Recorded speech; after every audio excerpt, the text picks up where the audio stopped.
Halo guys, balik lagi sama kita bertiga di acara Bacagor. Bagis, Aca, Igor. sih. Jadi kita bertiga sekarang mau membahas soal hukum, lebih tepatnya soal hukum dagang yang terkodifikasi. oke. Gitu. Tuh. Jadi mungkin bisa dimulai dari Aca kali ya. Oke, pertama ada 3 yang wajib ingat. Kita sebut trilogi terkodifikasi, yaitu pertama ada KUHD, Kitab Undang-Undang Hukum Dagang, yaitu fondasi lama. Yang kedua adalah KUH Perdata. Bentar. Halo guys, Balik lagi sama kita bertiga di acara Bacagor. Bacagor. Bagis. Aca, Dan Igor. Nah, kali ini kita pengen bahas soal hukum nih. Lebih tepatnya hukum dagang yang terkodifikasi. Sebelum kita lanjut ke materi, mungkin teman-teman ada yang belum tahu kodifikasi itu apa sih? Mungkin bisa dijelasin sama Bang Igor. Terkodifikasi itu apa, Bang? Oke, jadi terkodifikasi itu adalah suatu peraturan yang memang dibukukan. ya. Itu untuk arti kodifikasi sendiri. Oh, iya. Tuh. Nah, jadi kalau misalkan hukum dagang yang terkodifikasi itu apa kira-kira, Cak? Nah, di sini ada Aja. 3 teman-teman.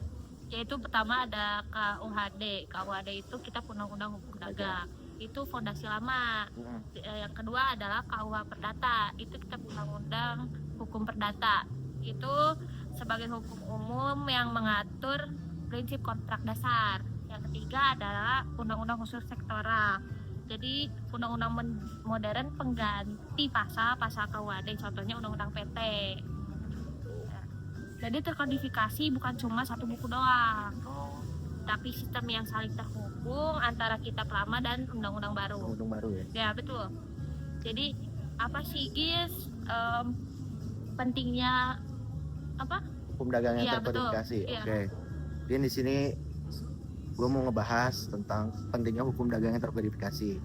Jadi bayangin gini guys, kalian pengusaha gitu ya, sebagai pengusaha, kalian pengen bikin usaha di kota A, tapi peraturan di kota A sama di kota B itu berbeda karena belum dikodifikasi, kan repot. Nah, Iya, itu betul. pentingnya terkodifikasi biar di suatu negara atau di suatu daerah itu memiliki suatu sistem yang sama. Jadi peraturannya jelas, cara mainnya jelas, dan misal amit-amit kalian kena masalah, usaha kalian punya masalah gitu, penegak hukumnya juga jadi lebih enak Ya, gitu, betul. penegakan keadilannya kayak Ya. gitu. Jadi kalian mau ngapa-ngapain ada bikin perjanjian sama usaha Hmm, yang lain gitu ya, jadi juga lebih enak gitu.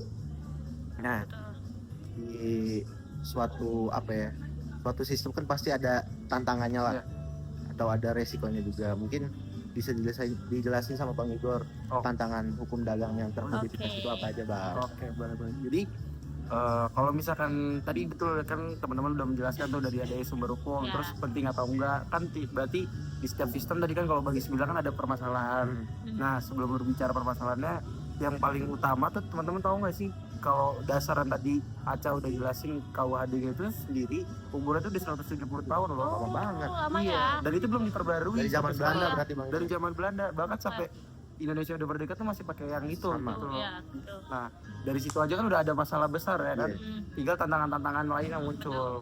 Mungkin beberapa diantaranya adalah ya tadi ketertinggalan regulasi. Iya, Udah lama kan kenapa masih pakai regulasi yang lama, sedangkan zaman kan terus berkembang gitu Nah. kan. betul. Udah baik yang digital mungkin dan modern, tapi kenapa masih yang lama gitu kan yang ada. Lalu yang berikutnya juga tadi ada tumpang tindih aturan. Tadi kan ada tuh beberapa aturan yang udah disebutkan sumber Iya. hukum yang Aca bilang. Iya. Itu sering tahu terjadi antar satu aturan dan aturan lain itu tumpang tindih, sehingga akhirnya membuat pelaku usaha ini tuh bingung aturan mana yang harus digunakan gitu loh kalau ada permasalahan kayak gitu. Ya, betul. Lalu yang ketiga juga belum adanya kodifikasi modern. Karena kan yang tadi Igor bilang ya, karena ini zaman sudah berkembang dan di Indonesia ini masih pakai yang tradisional loh. Iya, benar. Dan di modern ini belum ada yang menjelaskan secara spesifik, dan itu yang akan jadi masalah. Lalu yang keempat akhirnya kurangnya harmonisasi antara hukum internasional dengan Indonesia. Ya. Kalau misalkan di negara-negara luar tuh udah pakai hukum modern, udah berbicara digital teknologi lah, tidak perlu lagi digital. Jadi perdagangannya tuh udah secara ya berbicara aturan di sana tuh udah oke lah kalau berbicara online. Sedangkan kalau di Indonesia kan belum kan. Ini akhirnya jadi susah kalau kita melakukan perdagangan secara internasional kan. Karena di Indonesia sendiri belum ada. Mungkin itu. Berarti yang kayak kripto gitu belum diatur juga. Nah, Bang? belum ada itu yang makanya harus jadi PR kita bersama lah, gimana caranya kan bisa mengembangkan aturan yang Harus ada. berkembang sama zaman juga kali ya. Iya, Ya. betul. Ini sih ya. Jadi mungkin kita bertiga udah ngejelasin gitu ya. Dari Aca udah jelasin apa aja hukum dagang yang terkodifikasi. Apa pentingnya? Terus aku udah jelasin pentingnya. Terus Bang Igor juga udah nyebutin tantangan dari hukum dagang yang terkodifikasi itu sendiri. Nah mungkin terakhir nih Ca, Ya, kesimpulan yang dari intinya meskipun kita sudah dari punya masing- kode hukum yang jelas, kita juga harus terus adaptasi agar bisa menghadapi tantangan baru dalam dunia bisnis. Udah. Udah. Oke, mungkin segitu aja penjelasan hukum dagang terkodifikasi dari kita. Kurang lebihnya mohon maaf. Stay tune di acara Podcast Bacagor selanjutnya. Bye bye.